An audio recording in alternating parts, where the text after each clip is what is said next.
Well, welcome to this episode of The Outdoors, all right? And we're going to be talking about a fishing trip that we've got planned coming up. And man, we have put a lot of thought into this fishing trip. We've been planning this for several weeks, actually a couple of months. We booked the reservations. We've never fished this lake that we're going to, and so we are very excited. And we're going to be going after flathead catfish and some channel catfish if they happen to get on there as well. And we're going to be not fishing with a rod and reel or a trot line. We're going to actually be fishing with floats. And I used to do this a lot when I was younger. We'd go out to a lake and we would set out floats, and I'll explain what I'm talking about here in a minute, but we'd set the floats out and then we would come back around and run them and see if we had any catfish on them. And a lot of fun, and you can catch a lot of fish on a fishing trip if you set out quite a bit of floats. So the lake that we're planning on going to, we can have about 33 floats apiece. There's 3 of us going, a good buddy of ours, Shannon, and me and Hunter's going. And so we're in the process of making several floats. Now, so let's talk about these floats.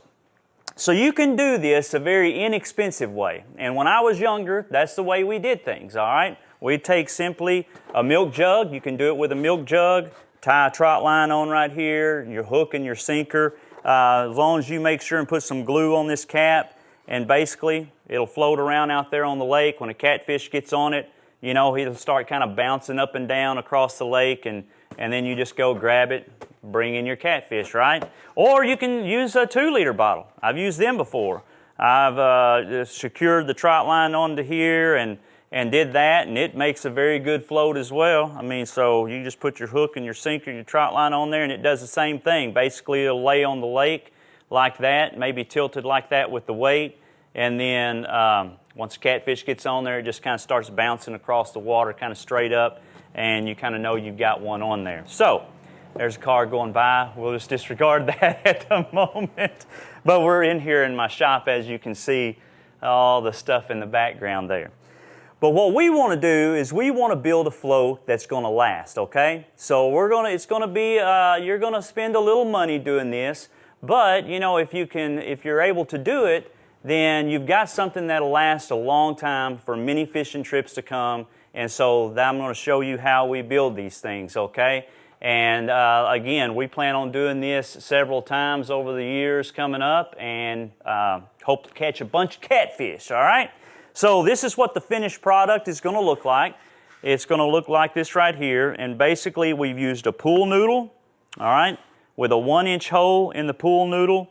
We've got a 1-inch PVC pipe here, a 1-inch cap that goes onto the end of the PVC pipe, and then 1-inch cap on this end, and I used an eye bolt, and I'll show you that here in a minute.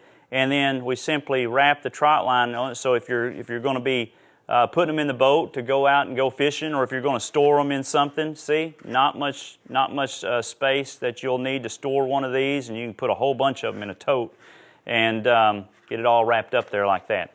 So here's what you're going to need. First, you're going to need a 1-inch piece of PVC, and we cut it 18 inches long. Now, the reason why we cut this 18 inches long is because you got your pool noodle here. It has a 1-inch opening on the pool noodle, right? And we'll slide this right onto here, like this right here. We'll put a little glue on there. Man, I don't want to get that all the way on there yet.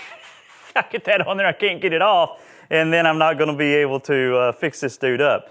But we'll slide this pool noodle on there, and so you'll have about that much space, see? And the good thing about it is it allows you to have a handle on it. So if it's going across the water and all, you've got something to grab onto, see? So we cut them a little bit longer.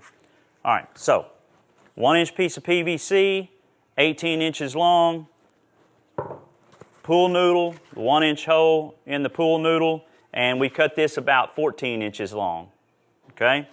Then you have a 1-inch PVC cap, that goes on both ends, and we drill a hole.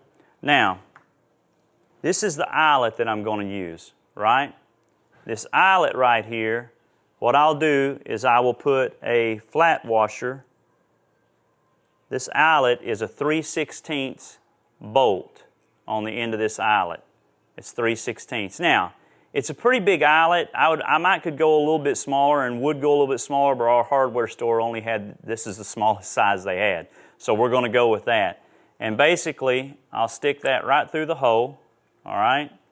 Then I'm going to put another flat washer right over that. Let's see, whoops, I dropped it in there. Right over that bolt. Then I'm going to use a lock washer. It's small. Put it right over there. Then we've got the nut here that goes on the eye bolt. Ooh, that is small. That may take me a few minutes. Nope, I got it on there.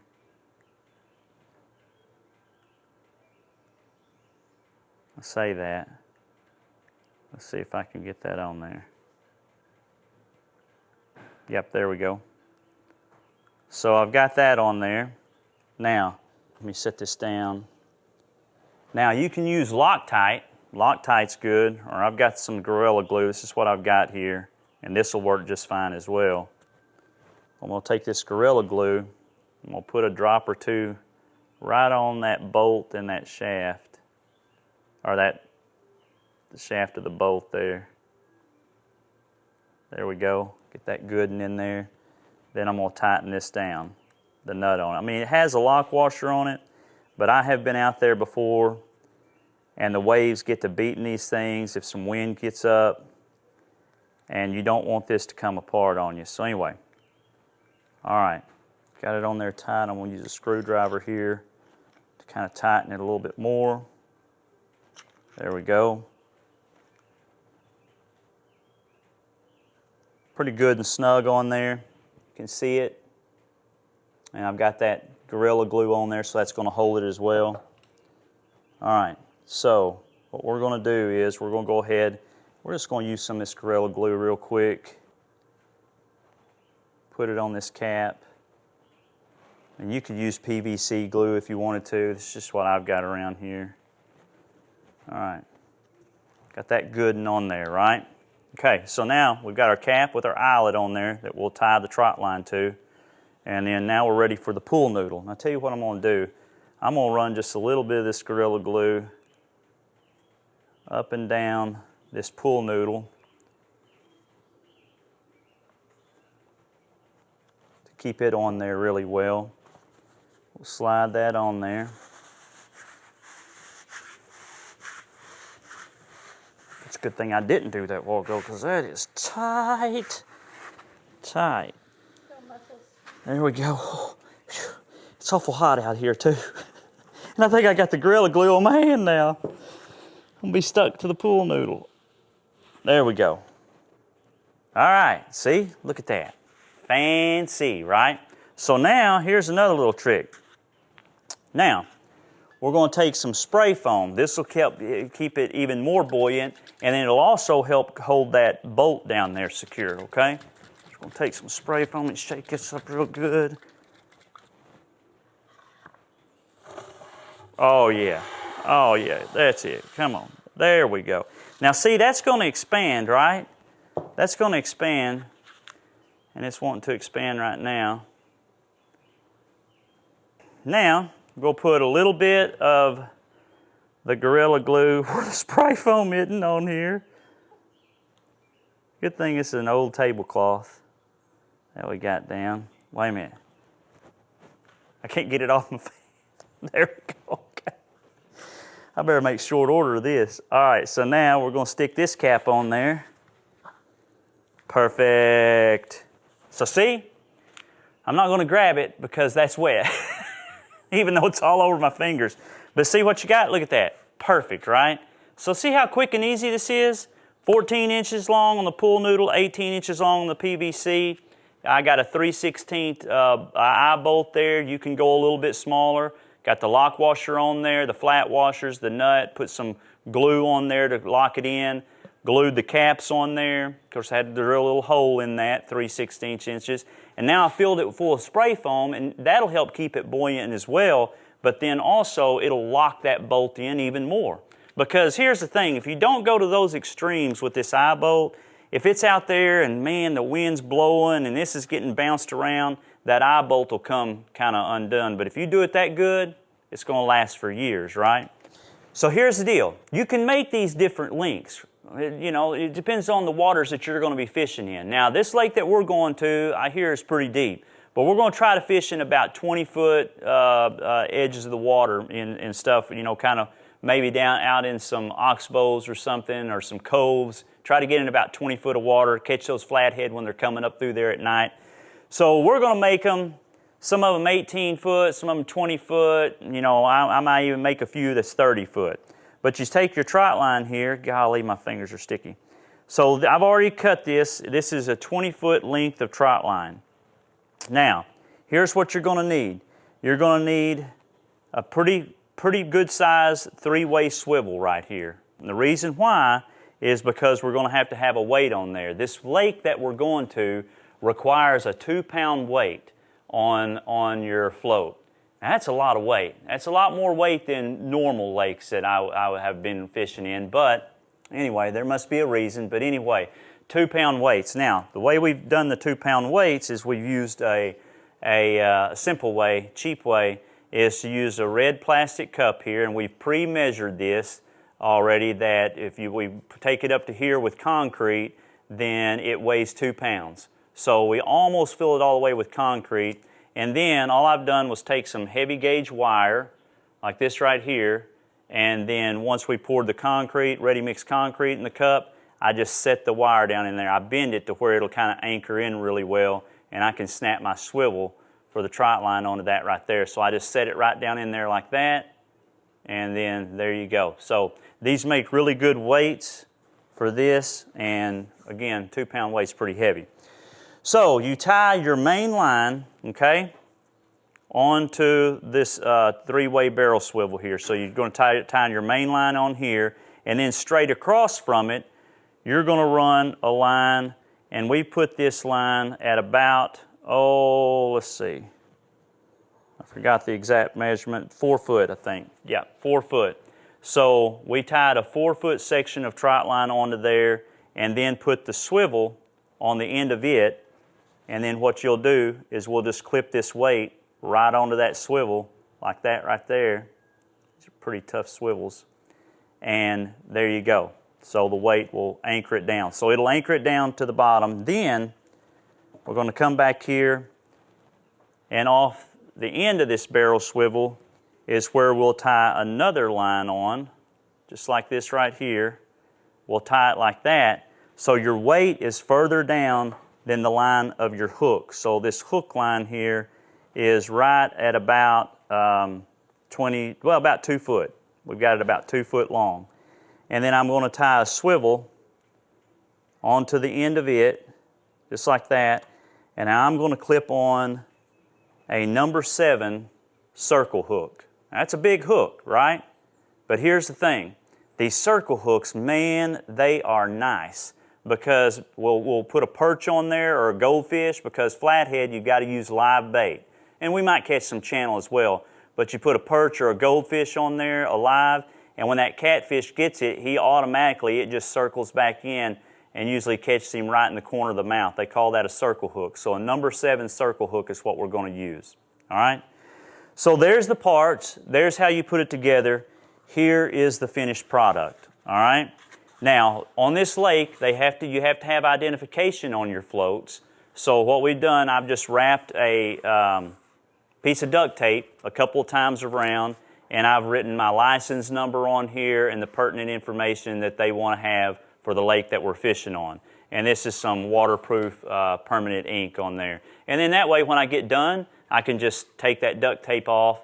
Because this lake that we're going to is in Missouri, not in Arkansas, and so when I come back and I start using these in Arkansas, I can just put another piece of tape on there. So this is a finished product, and the good thing about this is of course we've unclipped the weight off of it. They're in the carriers that you saw on the video just a second ago, but you can take a rubber band, and man, you just wrap this right around. See, it's just very convenient. So I just take this rubber band off, and I'll show you here. You get the hook. There's a number 8 hook on this one, but I prefer the number 7 hook, but I think Hunter put this number 8 hook on here. anyhow, so, all right, I'm going to take it off. Here, get it all. Maybe I don't get it all tangled up. Let's see. So there you go. So there's 20 foot of line. See, we've tied it onto our eye bolt here. I've wrapped it around there. And there's what it's going to look like. So when it's floating down in the water, you've got your bait on here. We're going to use perch and live goldfish because, again, we're going after flathead, or they call them Appaloosa fish, good fish. And then, of course, your weight is about another 2 foot down. So it holds it down, and then your bait's right there. So I'm telling you what, you know what? This is how you build something to last, all right?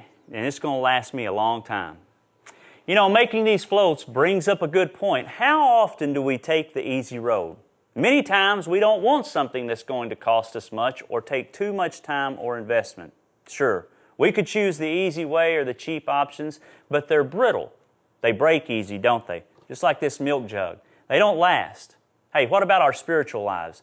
Are we looking to the cheap and easy way, or are we willing to sacrifice and invest our time and ourselves for something eternal?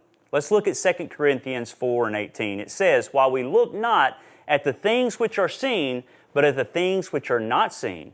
For the things which are seen are temporal, but the things which are not seen are eternal." You know, as a follower of Christ, our focus should be on what? Christ and eternity. What in this life, though, is eternal? The truth is, there is nothing apart from Christ. I mean, if we examine all the stuff in our lives that we spend our time and our money on, hey, none of it will go with us to the end, right? None of it has any true value. Only what is focused on God's kingdom will truly last. I mean, think about it.